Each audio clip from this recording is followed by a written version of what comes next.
Are you seriously not coming home again tonight? And here I was hoping it was Daniel messaging me, or Michael, or Sam, but no, it had to be you. I was halfway to blushing, and now I just feel bored. You know, you could at least try to sound like a man when you text. Something with a little heat, a little fire. Well, by process of elimination, that must mean you're with John tonight, aren't you? Ding, ding, ding! Look at you! It took you long enough to figure out my rotation. Honestly, I'm impressed. For once, you're not completely clueless. This makes 4 nights in a row. Do you even plan on coming home this week? You say that like I live there. That house is more your sad little cave than a home.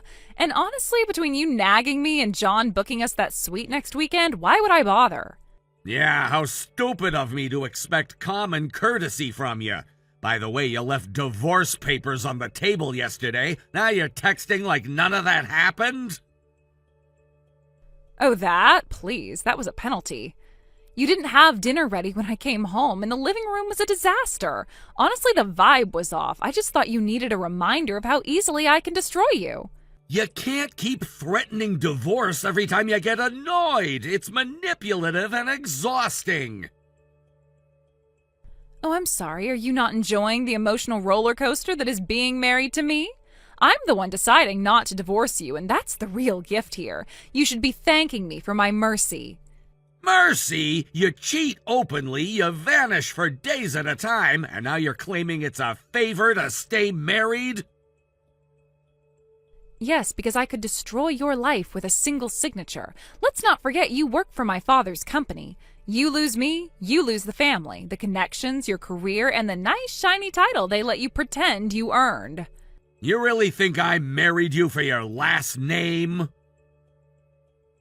I think you enjoyed what came with it. You got the car, the promotion, the sleek new wardrobe. You became someone people actually noticed, and it's all thanks to me. And now, in return, I get to live exactly how I want, doing what I want with who I want. First of all, whom? Second, does this mean you're saying I should accept all of this just so I can keep a job? No, I'm saying you should stay in your lane. Be a good little boy. Keep your mouth shut and keep collecting your perks. I get John tonight, Daniel in the morning, and Michael on Sunday. And you? You get to keep pretending we're some kind of power couple. Isn't that enough? You're flaunting your affairs like they're status symbols. You do realize infidelity has legal consequences, right? Oh my God, the drama. Go ahead, call a lawyer. Let's see who wins that war. You'd better have deep pockets and thicker skin than you've shown so far. I'm not afraid of you. Not anymore. You should be. You divorce me, you don't just walk away. You fall. You fall all the way down. No job, no support, no future. And the best part? No one will care. Because everyone in that company knows who really holds the power, and spoiler alert, it's not you. Maybe I'd rather lose everything than keep living like this. Did you ever think about that? Oh, please, you've gotten used to the taste of luxury. You're not walking away from that. I'm giving you a deal. Keep your mouth shut, stop playing the wounded puppy, and let me live my life. You make one wrong move, one pathetic little complaint, and the next time the divorce papers won't be symbolic. They'll be certified, signed, and filed. You honestly believe none of this will ever catch up to you? What can I say? I'm untouchable. You're just the man who married too far above his station and couldn't keep up. So do yourself a favor and stop embarrassing both of us. Now, if you'll excuse me, John just got back with the wine and strawberries. Try not to cry yourself to sleep again. It's getting tedious.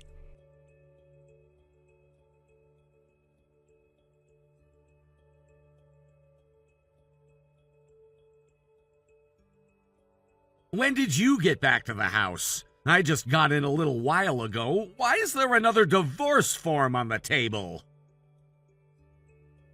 Oh, that? It's your penalty. You were being a bad little servant yet again. I walked inside and what did I find? Nothing. There was no dinner, no flowers, no sense of welcome or gratitude for my staying married to you.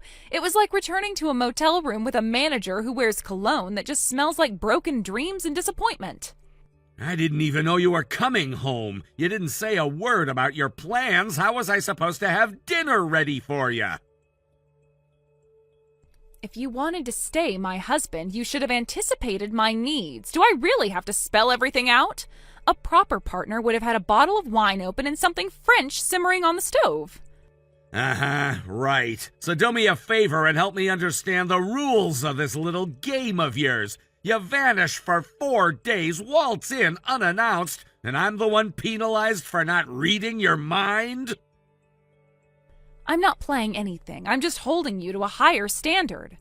Think of the divorce forms as, performance evaluations, and you're currently failing. Whatever. Are you coming home tonight? No, tonight is Daniel's night. We're going to that jazz bar I told you about. You know, the one you said was too pretentious. He booked us a corner booth and everything. That place has real atmosphere. It's so very adult. I think you missed a few letters on the end of your sentence there, namely E, R, and Y. Anyway, I thought you should know. I'll be leaving early tomorrow. What? Where are you going? Oh, are you pretending to care now? I'm going out of town on business. It was a direct assignment from your father. Oh, how romantic. A week without you. Just imagine the peace and quiet I'll finally get. Just so you're aware, I won't be home. No meals, no bath drawn, no one to clean up after ya. Poor baby. You're not going to be around to play housekeeper. I'll manage. In fact, I already have the week fully booked. Monday is Michael, Tuesday is Sam, then Daniel again, then John's flying in on Friday.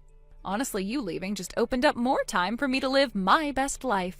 This is sick. You're treating our marriage like a clearance calendar for affairs. And you're still pretending it's a marriage. Oh, that's cute. You really don't see how close this is to collapsing from beneath you.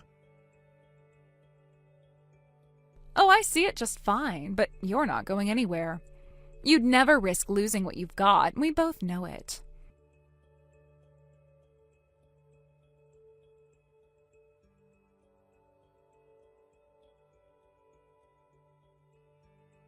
All right, Samantha, why is there yet another divorce form on the table? We haven't even seen each other in the past week. What in the world could I have done to earn your ire this time? Oh, you noticed that. I was starting to worry you had completely checked out. Yeah, I left it there as a little welcome home surprise. It's not my fault you've become so boring that divorce paperwork is the only thing in this house that gets a reaction out of you. You didn't answer the question. What did I do to offend you this time? Don't play dumb with me. I found your little toy, the one you so cleverly stashed under the bed, as if I wouldn't notice. A voice recorder. Really? That's your big move? You might as well have left a note that said, "Please confirm my wife is more desirable than I am." Or maybe you're really into that sort of thing, huh? Is that it? Did you want to hear what I sound like when I really enjoy myself? Come to think of it, you've never heard that before, have you?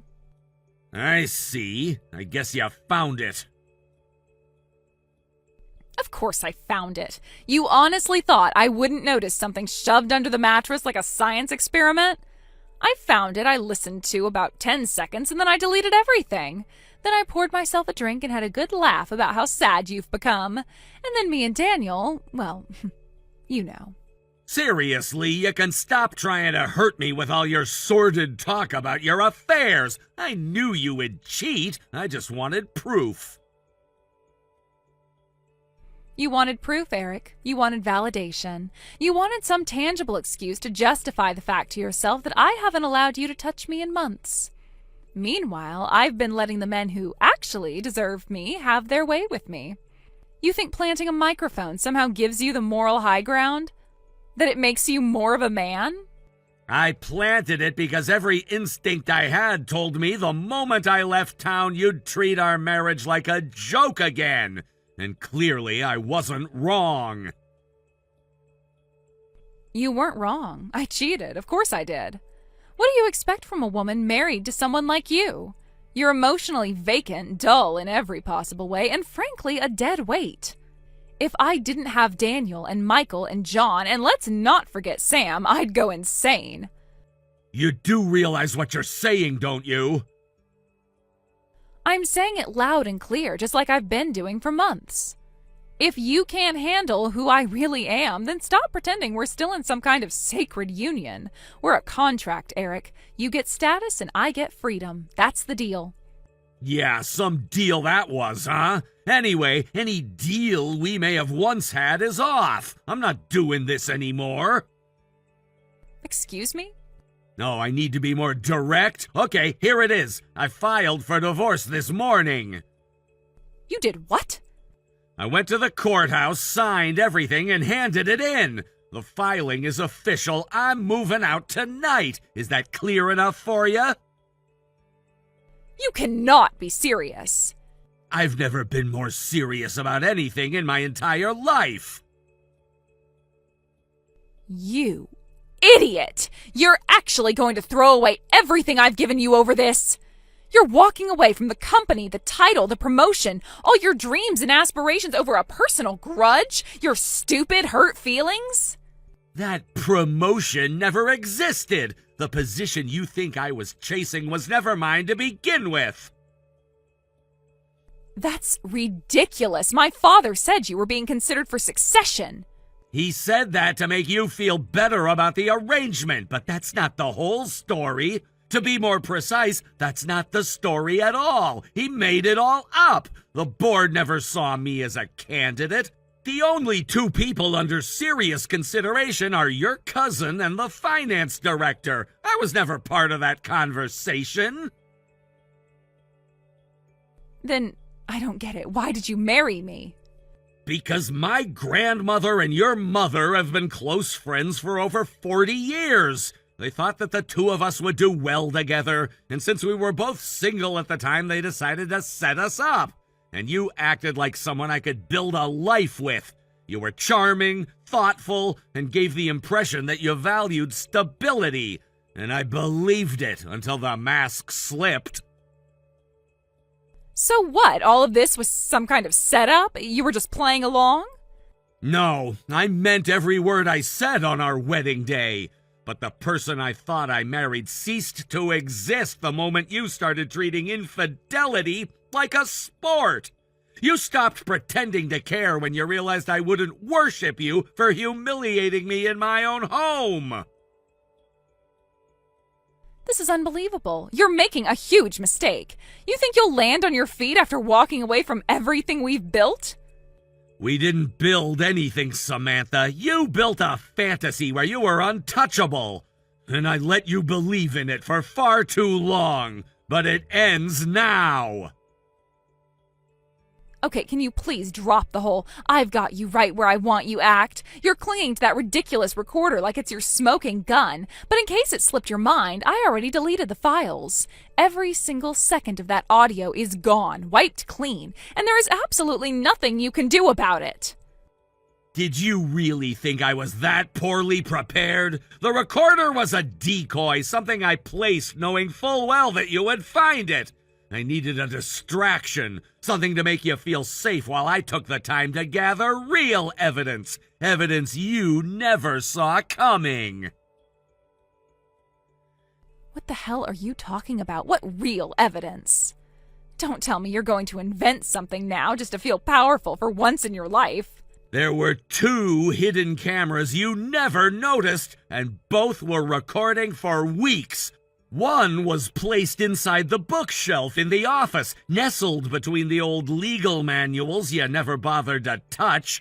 The other was disguised as an air purifier in the corner of the bedroom, quietly documenting everything without drawing a second glance. That's a lie. You're making this up. You don't have the guts to actually go that far. I don't need you to believe me. The footage speaks for itself. Michael giving you a back massage on our bed, John pouring champagne while you danced in your robe, Daniel sitting at my desk with his feet up like he owned the place. Every moment is captured, clearly dated, and backed with sound. You seriously installed surveillance equipment without telling me? You spied on me in my own house? No, I documented what was happening inside my own home in a space where I had every legal and moral right to protect myself. You crossed the line months ago, and I simply stopped pretending I couldn't see it. You set me up. This was all some sick trap from the beginning. I'll bet you even lied to me about that business trip you said my dad sent you on. No, that was the truth. You were the only one bringing lies into our relationship. And as for the spying allegations, you gave me no choice. I tried talking to you, reasoning with you, even ignoring the first few signs. But the moment you started giving me your adulterous itinerary every time I was out of the house for a few hours, I realized there was nothing left to salvage. So yes, I documented what I needed to, because I knew you would never stop unless someone forced you to. I am still not afraid of you. Even if you have something, no one is going to care. You think people will be shocked that a bored wife had a little fun? Please, you're the one who's going to look desperate dragging all this out in public. I'm not dragging anything. From this point forward, I won't be speaking to you directly again. All communication will go through my attorney. Oh, for God's sake, you really think I'm scared of your lawyer? I'll just call my father and have him deal with it. He'll cover whatever ridiculous compensation you're trying to squeeze out of this. He always takes care of me, and this won't be any different. That's where you're wrong. Your father already knows. We sat down last week, just the two of us, and I showed him all the photos, footage, and time-stamped logs of your activities. He didn't argue. He didn't deny it. He looked me in the eye and said, I spoiled her too long. Let her clean up her own mess this time. You went behind my back and talked to my father? I didn't go behind your back. I did what any man would do when his reputation, livelihood, and name were being dragged through the mud by the woman who was supposed to be his partner. Your father said you needed to face the consequences for once in your life, and that he would no longer be shielding you from the fallout. He was very clear about that. No, he wouldn't say that. He's always backed me. He doesn't just cut me off like that. He has, and I think deep down you know exactly why. Eric, listen to me. Maybe we don't have to go through with this. I was actually planning to come home next week. I've been thinking a lot, and I might finally be ready to settle down. Yeah, I think it's time to stop all of this. We can start fresh, just the two of us. We can put this all behind us and live happily ever after. You had every opportunity to make our marriage a happily ever after story from the very beginning, and each time you chose your own selfish desires over me. I don't believe a word of this. You're not ready to settle down. You're just afraid of facing the consequences. That's not true. We had good moments, right? You're willing to throw all of that away?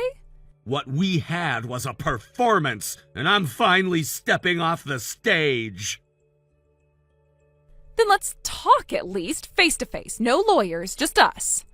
My attorney's name and contact information are in the letter I left on the living room table. If you have anything further to say, you can direct it to him. Eric, please, wait. Just talk to me. One more conversation. We don't have to end it like this. Yes, we most certainly do. It's game over, Samantha.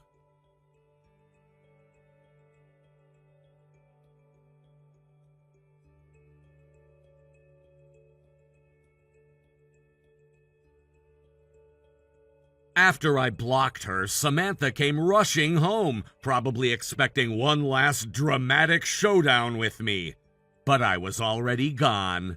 Instead, what she walked into was something else entirely. Her parents, standing stiff and silent, and right beside them, the wives of the three men she'd been seeing.